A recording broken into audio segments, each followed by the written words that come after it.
On 19 June 1944 in the Philippine Sea, USS Cavalla, a Gato-class submarine, glided silently beneath the waves on her first war patrol, commanded by Lieutenant Commander Herman J. Kossler. The boat had departed Pearl Harbor in May. Cavalla carried 24 torpedoes. The attack salvo was high-speed steam Mk-23. Wartime loadouts typically mixed Mk-14 and Mk-23. Avoid asserting all 24 were Mk-23 without a primary log citation. Each torpedo was capable of roughly 4,500 yards at about 46 knots. The United States Fifth Fleet, led by Admiral Raymond A. Spruance, confronted Vice Admiral Jisaburō Ozawa's mobile fleet, Japan's concentrated carrier striking force, anchored by the seasoned fleet carrier Shōkaku of Carrier Division 1. Shōkaku, a veteran of Pearl Harbor and Coral Sea, displaced just over 32,000 tons, fully loaded and typically carried around 72 aircraft, a formidable platform for projecting air power. Cavalla's mission demanded patience, scout enemy movements, report positions, and strike opportunistically to weaken Japan's carrier strength before the Battle of the Philippine Sea escalated into aerial duels.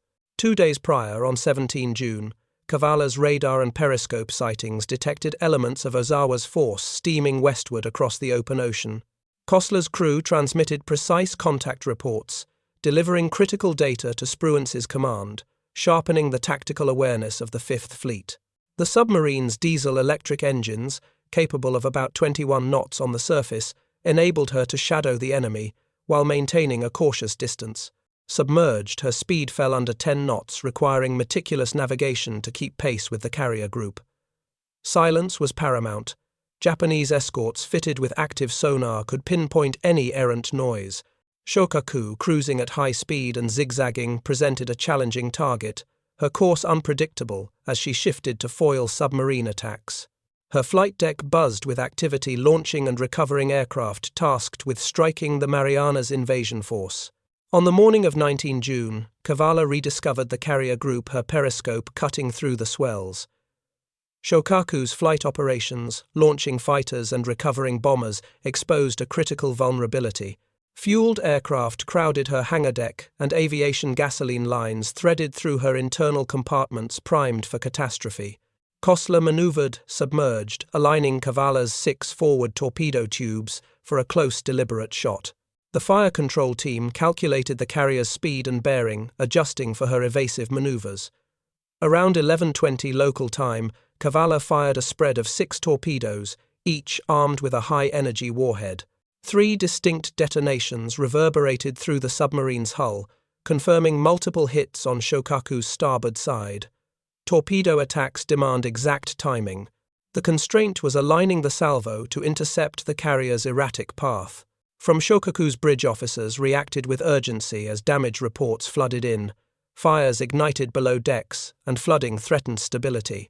Japanese lookouts scanning the sea had spotted the torpedo wakes too late to alter course. Damage control teams raced to seal breached compartments and extinguish localized flames, but ruptured fuel lines began leaking vapor into confined spaces. Cavalla's crew, hearing the muffled thuds of their hits, braced for the inevitable counterattack. Kossler ordered the boat deep the hull, groaning under increasing pressure. Japanese destroyers, their sonar pings slicing through the water, closed in, dropping depth charges that rocked the submarine. Cavalla's batteries sustained silent, running her crew, maintaining discipline as explosions echoed. Shōkaku's fires, though initially contained, grew as unseen vapor accumulated, a silent threat spreading through her decks. The engagement marked a pivotal moment, with Cavalla's precise torpedo spread exploiting Shōkaku's vulnerability during flight operations. Kossler's decision to fire at close range balanced risk and opportunity, maximizing hit probability while minimizing detection. The submarine's stealth and endurance, adequate to maintain contact over days, allowed her to trail Ozawa's force, a testament to her design and crew. Shōkaku's air group, now grounded by damage, could not launch, weakening Japan's offensive. As Cavalla evaded the destroyer's onslaught, her crew monitored the hydrophones, tracking the distant chaos aboard the carrier. The fires, fed by aviation fuel, defied containment. Internal explosions followed, the list increased, and Shōkaku sank at about 1408 local time. The battle's outcome hinged on such moments: a submarine's silent approach, a carrier's fleeting exposure, and the relentless physics of fire and flood. The fires fed by aviation fuel defied containment, and the growing list signaled Shōkaku's worsening state. The battle's outcome hinged on such moments: a submarine's silent approach, a carrier's fleeting exposure, and the relentless physics of fire and flood. Aboard USS Cavalla, Lieutenant Commander Herman J. Kossler steadied his crew as depth charges from Japanese destroyers shook the submarine. The attack center, dimly lit and cramped, hummed with tension as the sonar operator tracked incoming threats. Each explosion tested the hull, whose test depth was about 300 feet for the Gato-class. Kossler took the boat deep and ordered silent, running at low speed, minimizing noise to slip clear of the escorts. The destroyer's patterns were intense, but damage was minor and contained by the crew. After hours under attack by 3 destroyers, the pings faded. Cavalla later surfaced to recharge batteries and continue her patrol. On Shōkaku, chaos reigned as fires spread through the hangar deck, where fueled and armed aircraft had been cycled through flight operations.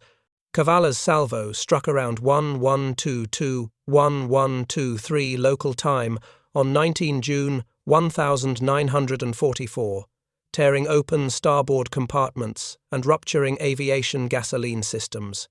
Damage control teams trained for such crises knocked down visible flames with foam and water, but vapor from leaking fuel lines seeped into unventilated spaces, an unseen hazard. Captain Hiroshi Matsubara, commanding from the bridge, ordered counter-flooding to correct the list, but power losses mounted and speed fell. Vapor pockets formed and spread through shattered piping primed for detonation. From Shōkaku's perspective, the submarine's attack came without warning. American torpedoes slammed into starboard, and the fires outran containment. The carrier's design, roughly 3,200 tons, full load and optimized for speed and air operations, left hangar spaces vulnerable once fuel systems were breached. By midday, secondary explosions shook the forward spaces, and the list worsened. A major internal vapor explosion followed shortly after 1400, buckling the flight deck. Shōkaku went down at about 1408, smoke still rising, a catastrophe visible for miles. Cavalla's torpedoes were Mark 23, high-speed steam torpedoes fired from close range, not at 4000 yards. Kossler set up for a deliberate near point-blank shot on the order of 1200-1500 yards, launching 6 and scoring 3 confirmed hits. Some Japanese accounts speculated a 4th, but U.S. records credit 3. Each carried a 643-pound HBX warhead. The sequence of damage flooding avgas fires vapor accumulation, then a devastating internal blast fully explains the loss. The broader battle context amplified Cavalla's impact. Earlier that day, USS Albacore fatally wounded Taihō Ozawa's new flagship with a single torpedo. Like Shōkaku, Taihō later succumbed to gasoline vapor explosions. 2 submarine attacks hours apart removed 2 of Japan's principal flight decks during the Philippine Sea action. Cavalla's crew, unaware of Albacore's parallel success, focused on survival and reporting their strike as the vast Philippine Sea began to claim Japan's carrier arm. Shōkaku's fate, sealed by fire and flood, marked a turning point as Japan's ability to project air power crumbled under the weight of precise submarine strikes. By 1 o'clock on 19 June 1944, Shōkaku's plight became terminal, her starboard list reaching 20 degrees in the Philippine Sea. The carrier, displacing 32,000 tons, shuddered as a massive aviation fuel vapor explosion ripped through her forward hangar deck. The blast, triggered by accumulated gasoline vapor from ruptured lines, buckled steel bulkheads, and ignited ordnance stores. Captain Hiroshi Matsubara, still on the bridge, ordered abandoned ship as flames engulfed the flight deck, rendering her air group useless. Flooding from the 3 torpedo hits delivered by USS Cavalla at around 11:22 to 11:23 overwhelmed the pumps now powerless without electrical systems. The carrier's hull, breached at multiple points, took on water faster than counter-flooding could balance. Shōkaku sank at about 14:08, 140 nautical miles north of Yap, at position 11 degrees 50 minutes north, 137 degrees 57 minutes east. Aboard Cavalla, Lieutenant Commander Herman J. Kossler surfaced cautiously after evading 3 Japanese destroyers for hours. The submarine's periscope revealed smoke on the horizon, confirmation of Shōkaku's destruction. Cavalla's batteries, heavily drawn down during silent running at low speed, required recharging. Kossler's crew, disciplined through the depth charge ordeal, logged 3 confirmed torpedo hits, noting that some later accounts speculated a 4th. Submarines rely on precise hit counts. The constraint was verifying detonations through hull acoustics.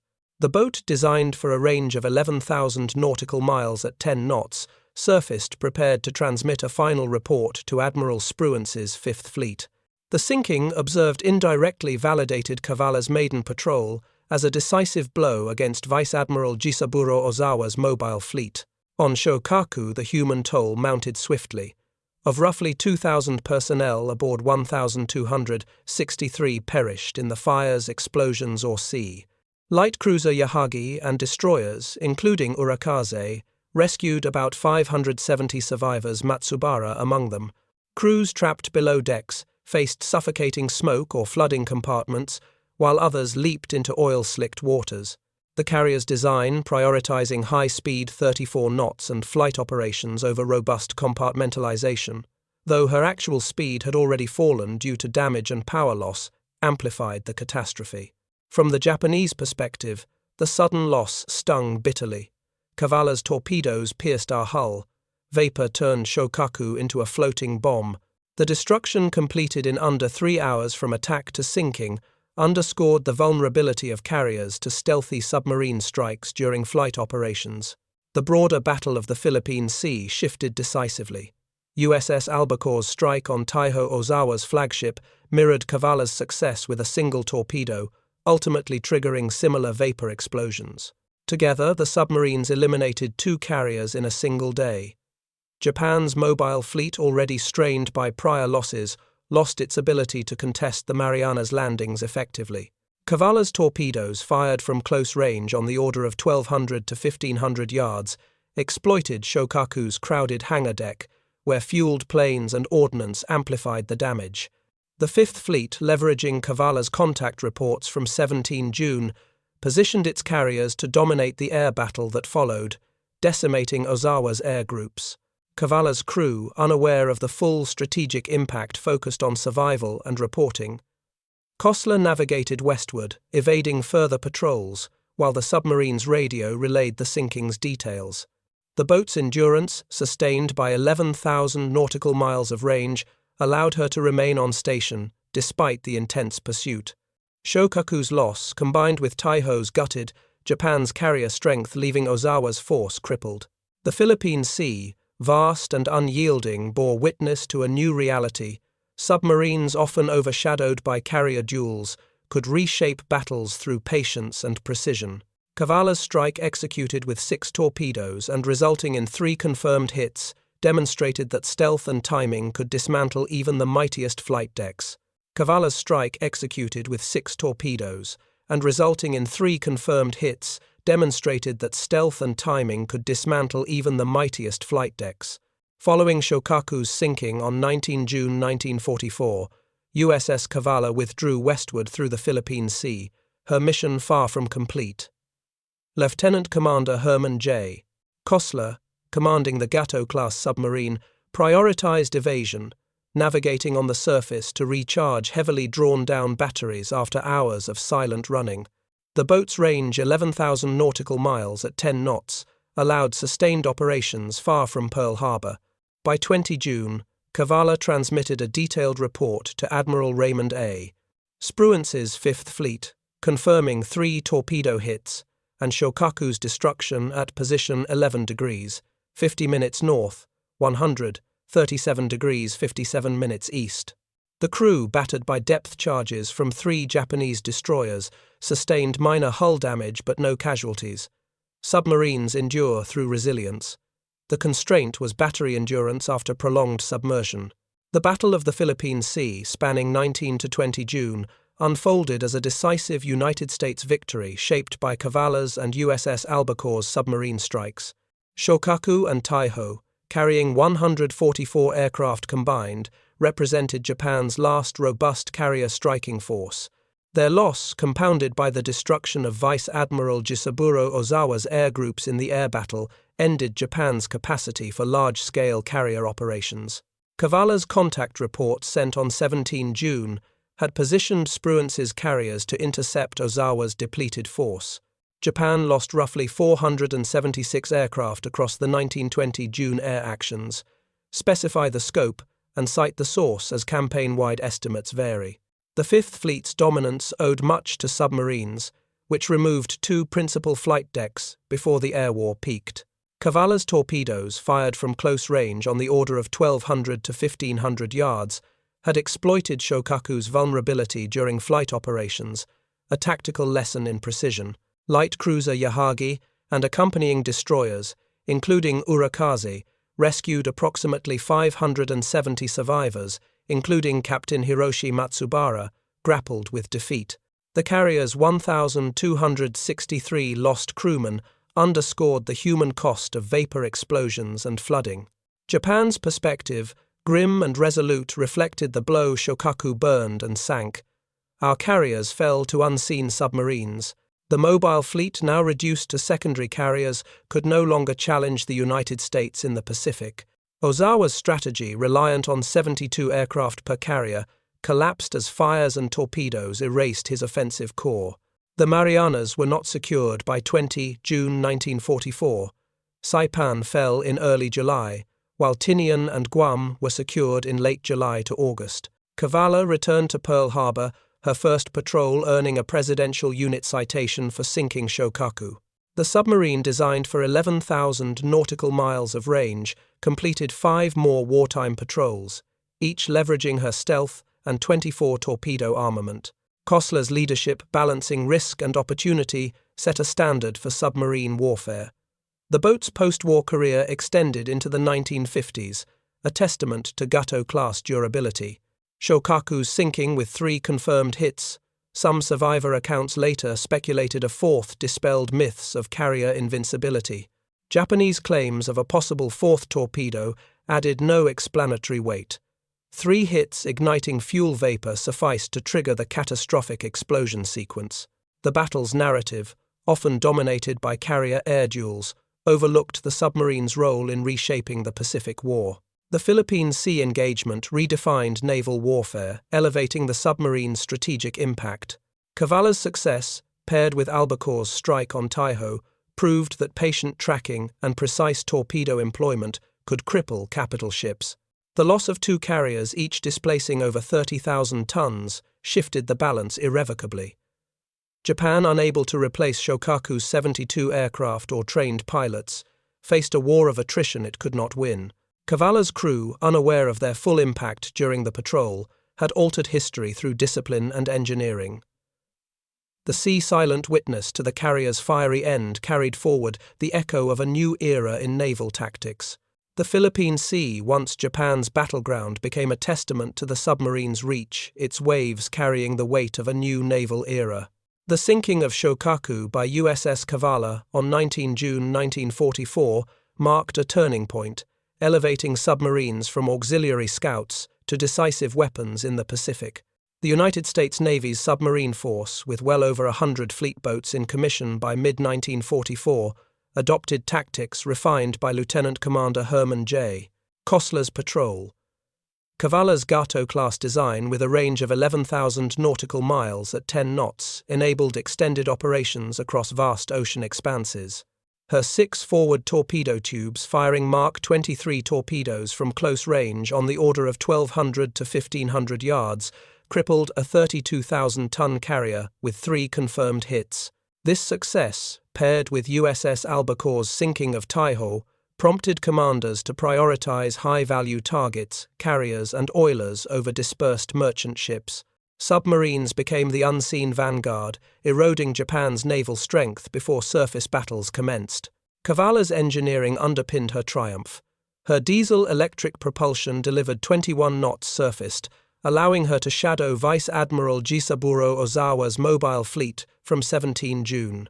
Submerged, her 9-knot speed and long-duration silent, running at very low speed, helped her evade 3 destroyers' depth charges. Gato-class test depth was about 300 feet. The constraint was sealing minor leaks after hours under attack. Kossler's crew, calculating firing solutions in the attack center, relied on acoustic cues to confirm 3 detonations on Shōkaku's starboard side.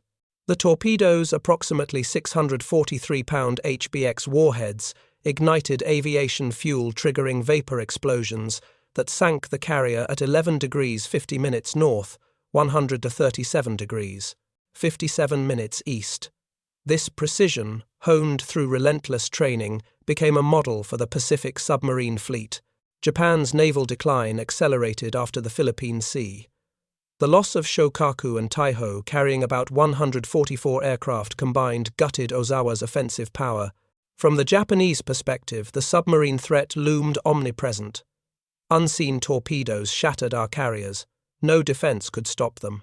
Japan's remaining carriers, with smaller air groups and too few trained pilots, could not challenge Admiral Raymond A. Spruance's Fifth Fleet. The Marianas were not secured by 20 June 1944. Saipan fell in early July, and Tinian and Guam were secured in late July to August. Hosted United States airfields, launching B-29 bombers against Japan's home islands. By November 1944, submarines building on Cavalla's tactics targeted Japan's supply lines, sinking millions of tons of shipping by 1945. Oil tankers vital to Japan's fleet became prime targets, starving ships of fuel. Cavalla's first patrol, earning a Presidential Unit citation, set a standard for submarine warfare. The submarine, designed for 11,000 nautical miles of range, completed 5 more wartime patrols, each leveraging her stealth and 10-tube armament, 6 forward, 4 aft. Kossler's discipline, waiting for the carrier's vulnerable moment during flight operations, maximized impact. The Navy expanded submarine deployments, stationing boats at Guam and Saipan to shorten transit times. By 1945, Wolfpack tactics, 3-boat coordinated groups multiplied effectiveness, sinking destroyers and transports. Cavalla's strike, aimed into a hangar, crowded with fueled aircraft and ordnance, underscored the danger of concentrated aviation stores, a lesson Japan could not counter. The Pacific War's outcome, shaped by submarines, owed much to engineering triumphs. Cavalla's batteries sustained silent, running long enough to outlast depth charge assaults. Her torpedoes, guided by precise manual solutions, proved more decisive than Japan's sonar defenses. The loss of 1,263 Shōkaku crewmen, with about 570 rescued by Yahagi and Urakaze, highlighted the human cost of such strikes. Japan's shipyards, unable to replace 32,000-ton carriers, faltered under United States pressure. Submarines wielding stealth and precision dismantled Japan's naval ambitions, ensuring the Fifth Fleet's dominance. Cavalla's legacy, etched in the Philippine Sea's depths, proved that silent hunters, not just air wings, could dictate victory. Cavalla's legacy, etched in the Philippine Sea's depths, proved that silent hunters, not just air wings, could dictate victory. The sinking of Shokaku by USS Cavalla on 19 June 1944 reverberated beyond the Philippine Sea, cementing submarines as the Pacific War's decisive force. Lieutenant Commander Herman J. Kossler's Gato-class boat, with a range of 11,000 nautical miles at 10 knots, had demonstrated that stealth and precision could dismantle Japan's naval corps. The United States submarine fleet, by late 1944, numbering well over 100 fleet boats in service, adopted Cavalla's tactics: shadow high-value targets, strike during vulnerable moments, and evade. Counterattacks. Shōkaku's destruction from a 6-torpedo attack at close range, on the order of 1,200 to 1,500 yards, that produced 3 confirmed hits, exposed the fragility of carriers packed with fueled aircraft and aviation. Gasoline systems. This lesson drove submarine commanders to target Japan's remaining carriers and, crucially, its oilers and logistics, accelerating the empire's collapse. Cavalla's engineering enabled her success. Her diesel-electric engines, producing 21 knots, surfaced, allowed her to track Vice Admiral Jisaburō Ozawa's mobile fleet from 17 June, submerged her 9-knot top speed, and long-duration silent running at very low speed helped her evade 3 destroyers' depth charges. Gato-class test depth was about 300 feet. The constraint was sealing minor leaks and conserving battery charge after hours under attack. Kossler's fire control team, calculating angles in the attack center, ensured 3 hits on Shōkaku's starboard side, igniting fuel vapor at 11 degrees, 50 minutes north, 137 degrees 57 minutes east. This precision, paired with USS Albacore's strike on Taihō, removed 2 fleet carriers and roughly 144 aircraft from Ozawa's order of battle, crippling his offensive power. By 1945, submarines had sunk millions of tons of Japanese shipping, strangling fuel and material supplies. Japan's naval strategy, already faltering, crumbled under submarine pressure. The loss of Shōkaku and Taihō on 19 June left Ozawa's mobile fleet, with smaller air groups and too few trained pilots, to challenge Admiral Raymond A. Spruance's Fifth Fleet. The Marianas were not secured by 20 June 1944. Saipan fell in early July, and Tinian and Guam were secured in late July to August, then hosted United States airfields launching B-29 raids that devastated Japan's cities beginning in late 1944. Submarines operating from Guam and Saipan concentrated on tankers and transports at peak, sinking dozens of vessels in a month during late 1944 and steadily eroding Japan's lifelines.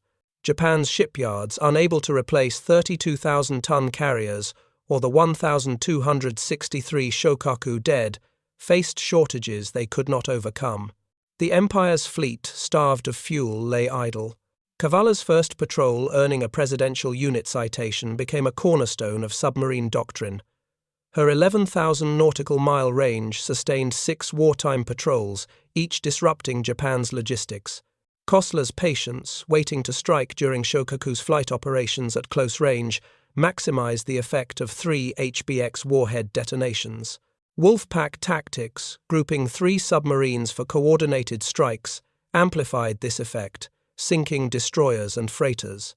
The Navy's submarine force, leveraging Gato-class durability, 10 torpedo tubes, 6 forward, 4 aft and robust construction, outlasted Japan's anti-submarine measures. Cavalla's strike, exploiting a hangar crowded with fueled aircraft and ordnance, proved carriers were vulnerable to stealth attacks and reinforced submarines as offensive weapons rather than mere scouts. The Pacific War's endgame, shaped by Cavalla's example, saw submarines dominate Japan's supply routes. By mid-1945, with fleet carriers like Shōkaku gone and fuel scarce, Japan could no longer contest United States campaigns across the Central and Western Pacific. The submarine force, responsible for over half of Japan's merchant shipping losses by tonnage, ensured the Empire's isolation. Cavalla's 6-torpedo attack, yielding 3 confirmed hits, echoed in every subsequent patrol.